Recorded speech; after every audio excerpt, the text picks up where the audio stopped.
and welcome to the most anticipated video of the year. It is my top 10 favourite books from 2019. I read a total of 68 books. I have to say this was vastly helped by the fact that I reread two children's series, the Roman Mystery series and the Deltora Quest series. Deltora Quest especially, each book is only about 150 pages and my mum said that was cheating and I shouldn't have counted them all on my Goodreads challenge, but towards the end of the year I slowed down a bit on my reading, so I was counting every single little kid's book that I could to make sure that I reached my goal of 52 books for the year. Out of those 68 books, I read 41 different authors. 16 of those were Australian, which I'm really pleased with. I had a goal last year of reading at least one Australian book per month. I didn't quite achieve that goal, but I'm still pleased that I've read quite a lot of Australian fiction. The 41 authors is divided into 33 female authors and 8 male authors, which is not really a surprise. So let's jump straight into the books. At number 10, I have Convenience Store Woman by Sayaka Murata. It is a Japanese book about a woman who works in a convenience store. She's worked there for many years and most of her family and friends are concerned that she hasn't either tried to get married or tried to get a better career. It's from her perspective and we soon learn that she's a little bit unusual in the way that she approaches ideas and people, and she prefers to work in a convenience store because she loves the routine of it and everything inside that store and the processes that workers in that store have to go through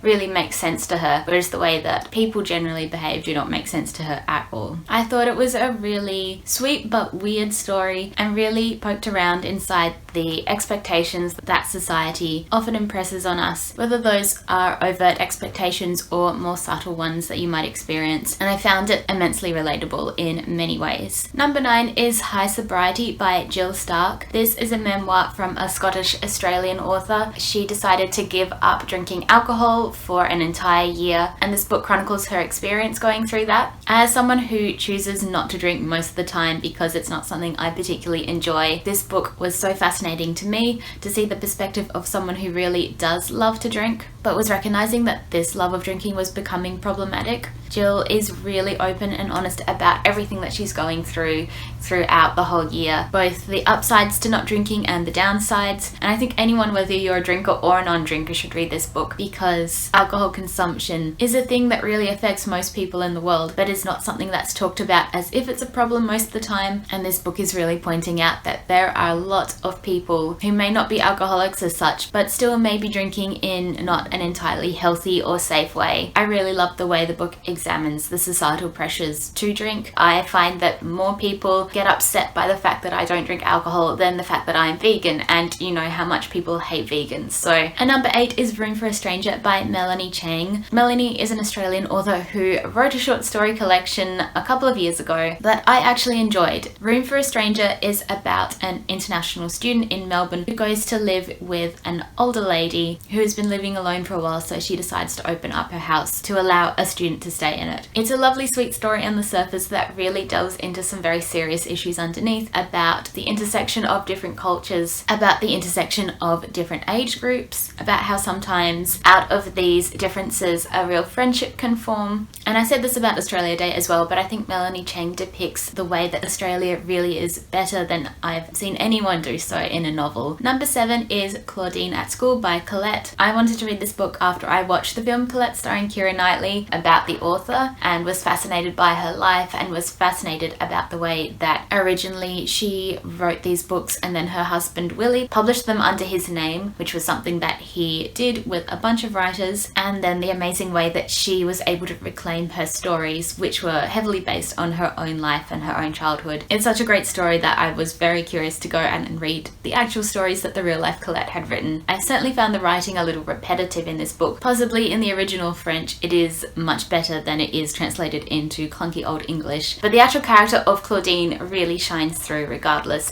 and I think she should be up there alongside Jo March and Elizabeth Bennet as one of the great heroines of literature. She is so original in her thinking, she's so modern in her thinking. She has this way of being so witty and clever on the surface, but because it is written in almost a diary way, you do see the undercurrent of sadness within her. I asked my mum to get me more of the series for Christmas Christmas, which she did, so I'm very excited to read more of Claudine's life and find out what she gets up to as an adult. Number 6 is A Little Princess by Frances Hodgson Burnett. This was one of my absolute favourite books when I was a kid, and I was so happy to find that it's just as delightful reading it as an adult. This book is such a fairy tale, with Sarah Crewe going from extreme wealth to extreme poverty, only to be rescued again at the end, of course. But what really keeps it grounded and fascinating is the character of Sarah herself. She is such an original character in the way she reacts to everything. She absolutely loves stories and telling stories, and so that is how she survives the things that she goes through. And as a child who was fascinated by stories and would also make up stories in my head to kind of get me through life, I heavily related to Sarah, and I still find her such a unique and fascinating character to read about. Number 5 is Conversations with Friends by Sally Rooney. I read both of Sally Rooney's books this year. Normal People is going to make it somewhere higher on my list, but I did also love Conversations with Friends. I particularly found myself drawn to the main character, Frances. There was something about her tone of voice that I really related to, even though I didn't relate exactly to the things she was doing in the book. There was something about her thought processes that really struck a chord with me, and really the only reason this book doesn't feature higher on my list is because I really hated the ending. I kind of see why Sally Rooney chose that ending, but I really wanted Frances to grow during the story and make better choices for herself.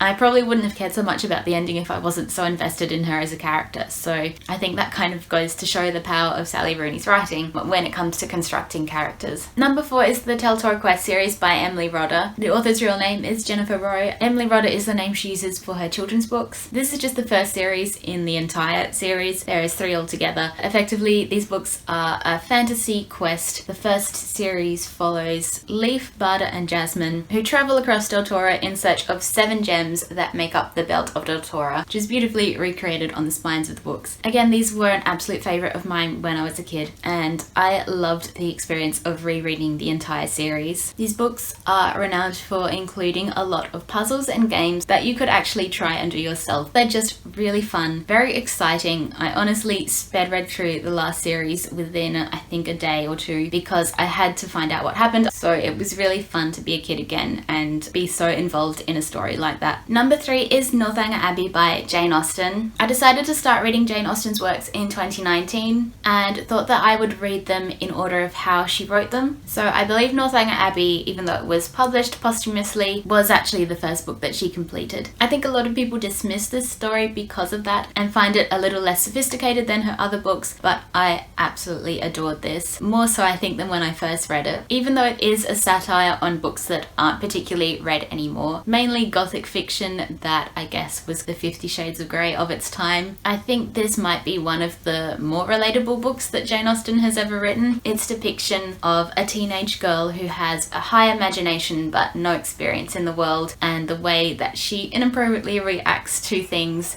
when she does go out in the world is surely a trope that has been used in rom-coms forever since. I think one of the reasons I love this book so much is possibly Mr. Tilney might be my favourite Jane Austen hero. The fact that he knows muslin I will never get over. The scene where he's talking about the fact that he knows about fabrics and women's dresses because he has helped his sister out for many years with that kind of thing is such a clever way for Jane Austen to basically say that he's a feminist, because not only is he taking an interest in a typically female pursuit, he's also proudly stating that he has an interest in it. He's not ashamed at all and does not think that his masculinity will be compromised by this, which really is the true sign of a feminist. Mr. Tilney's also incredibly funny and I just loved reading about him. Number 2 is a fairly late entry to my favourite books of the year, It Sounded Better in My Head by Nina Kenwood. I thought I would have a good time with this book, but I was not expecting to enjoy it as much as I did. This is a young adult Australian romance novel, and if this book was American, it would definitely be in pre-production to be turned into a film already. Unfortunately, because it's Australian, this will never happen. Or if it does, it will be turned into American film, unless anyone wants to fund me to make the film adaptation. mention because I will happily do it. It's such a perfect YA romance for now. It really accurately touches on things that 18-year-olds are dealing with at the moment. I like that it was about a character who'd never been in a relationship before, but it wasn't really made a big deal by the other characters, only really the character herself in her own head. It was just really sweet and lovely, but felt really true to real life and felt really Australian as well, which is something that I love to read. And number one, of course, is Normal People by Sally Rooney. I honestly can't really describe in words